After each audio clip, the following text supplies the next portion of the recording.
Yo, what's good everyone? Aubrey here with another video. Today with a Holy Paladin guide. But before we get started, I want to quickly thank everyone for the latest extremely positive feedback for my first PvP movie. If you haven't checked it out yet, links in the description below. But definitely great to see, and let's get going. Alright, let's start with the new borrowed power system of Shadowlands, Soulbinds Covenants, etc. As it comes to your Covenant choice, you definitely want to go with Kirin. I think everyone knows by now what the ability is doing on, so I just want to go into detail on what Soulbinds are you going to play. You want to pick Claire as your default pick, as Barriers Pursuit is the best one, or is the best trait that gives you the most value out of all Soulbinds, so definitely go Claire as your default pick. For Conduits, you want to pick Bringing Clarity as your first potency conduit, later on and more, and Focus Light as your second best conduit. These combined will make your Divine Toll extremely strong, and also your Holy Stroke is going to be extremely strong. As it comes to your finesse conduits, you definitely want to go, in my opinion, you definitely want to go with Light Sparding, as you pick a double horse and then you're super mobile, even as a Holy Paladin, where you are not that mobile normally, but this conduit in combination with the double horse will make you so. As it comes to endurance conduit, definitely Shielding Words is the best one, as your Word of Glory is one of your main healing abilities, and every time you Word of Glory someone, you get a little shield on top of it. So great conduit. And my tip here, and also really important to know, is that you can actually switch Soulbinds before the arena starts. So before the gates open, you can choose your Soulbinds. And Forge Light Prime Mechanicos is the one you're going to play against RMP, TSG, or any type of comps where you think the enemy will go on you. Because there's one trait here, and it's called Sparkling Drift Globe Core, and this is basically a stun which will trigger if you drop below 35% health, and the extremely OP thing about it is that it doesn't share DR, so it will always stun people by 3 seconds. Super broken if you ask me. Covenants being covered, let's have a quick fire chat about talents and PvP talents, because I think everyone knows by now what to pick. So your talents will pretty much always look like this. You're gonna play Best of Faith, Saved by the Light, Cavalier, Divine Purpose, and Awakening, and Beacon of Faith. You only really have one choice, and it's a choice between Fist of Justice and Blinding Light. And just ask yourself one question: do you need that extra CC of Blinding Light to kill off an DPS, so the enemy healers CC, or you need that little cross CC? If the answer is no, go with Fist of Justice most of the times. As it comes to PvP talents, we have a little bit more of extra variety choice though.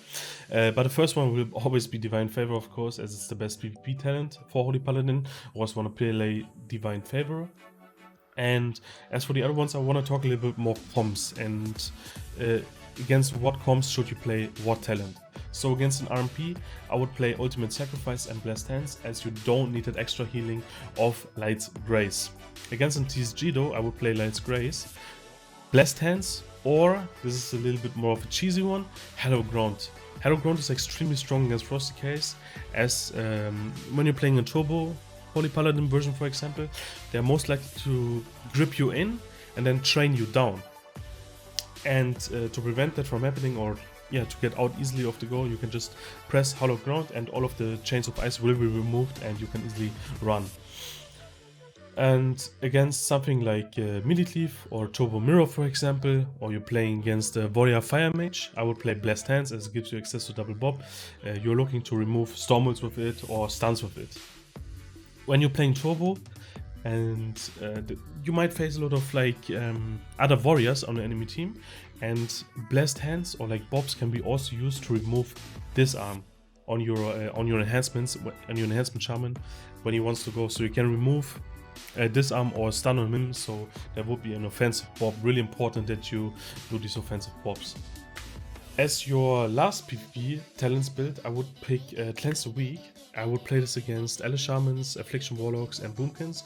Against Affliction Warlocks, you gotta be a little bit careful with the spelling, as this PvP talent allows you to dispel everyone with the same effect.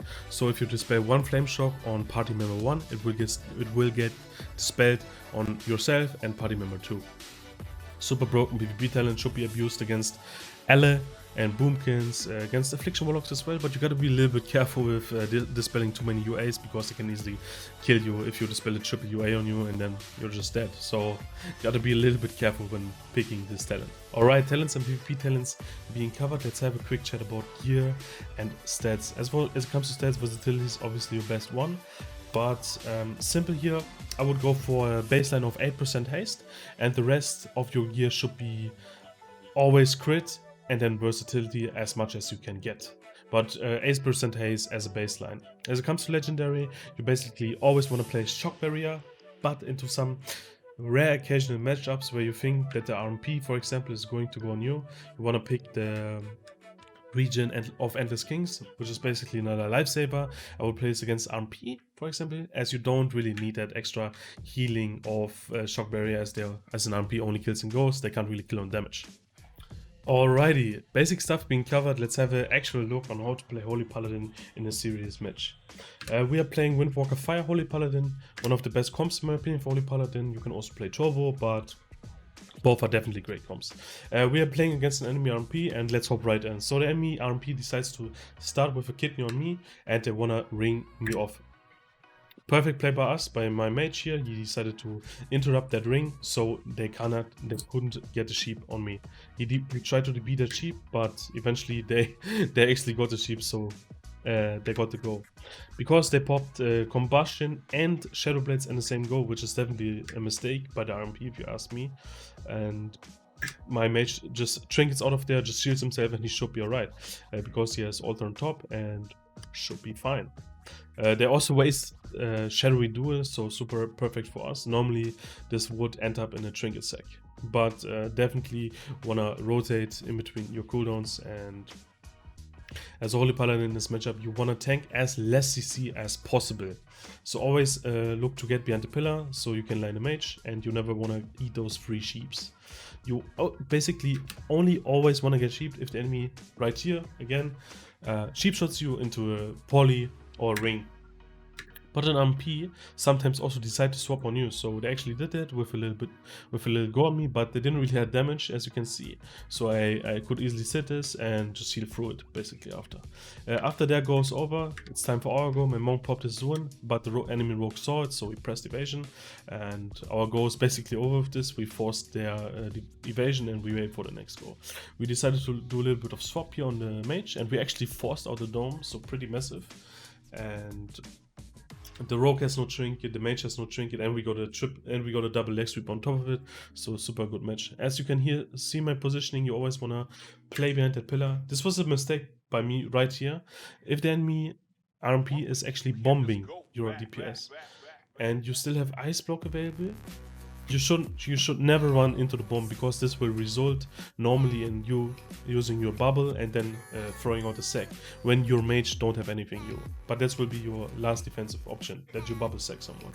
So here I just eat free CC, even though the enemy didn't really have any damage, and I could have just waited behind the pillar till the bomb was over.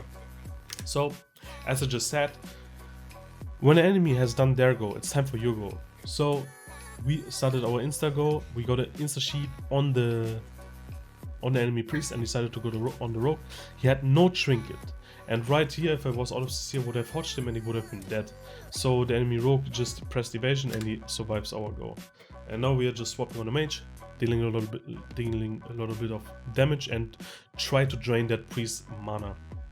And what are we doing here right now? So basically we just wait to do our go, and we want to do our go before they do their go. And we actually got really lucky. We frost novaed out the rogue, so they couldn't open on us, and we ringed him, and this is our time to shine. So I went in for a double blind, and as you can see, the rogue had no evasion. I think he didn't even have cloak. It only shows 4 debuffs for me on my omnibar, and he had no trinket, so it was an insta kill opportunity. I just hodge him here, combust him on top of it from my mage, and the rogue dies. Pretty straightforward, pretty simple matchup. Normally it would go a little bit longer, of course, but this is a general matchup against RMP. And as a basic tip, as a Pala, always want to stay in the back. Don't eat that free sheeps. And as a Paladin, one of your best things is to trade your defensive cooldowns. Sec on combustion, trinket sec on combustion, careful with smoke bomb, use icebook for a smoke bomb, use your trinket for a smoke bomb, and you want to rotate your offensives. Really important stuff.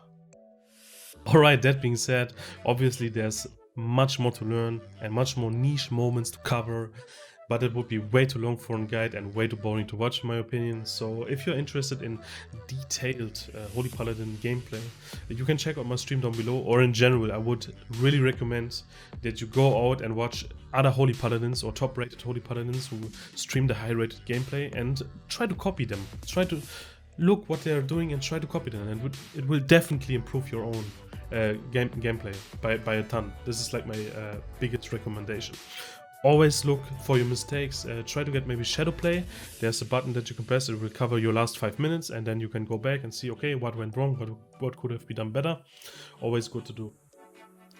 And yeah, this will be it for this Holy Paladin guide. I hope you enjoyed the video. If you did, please leave a like and a sub here on YouTube, and yeah, I will see you soon. Bye.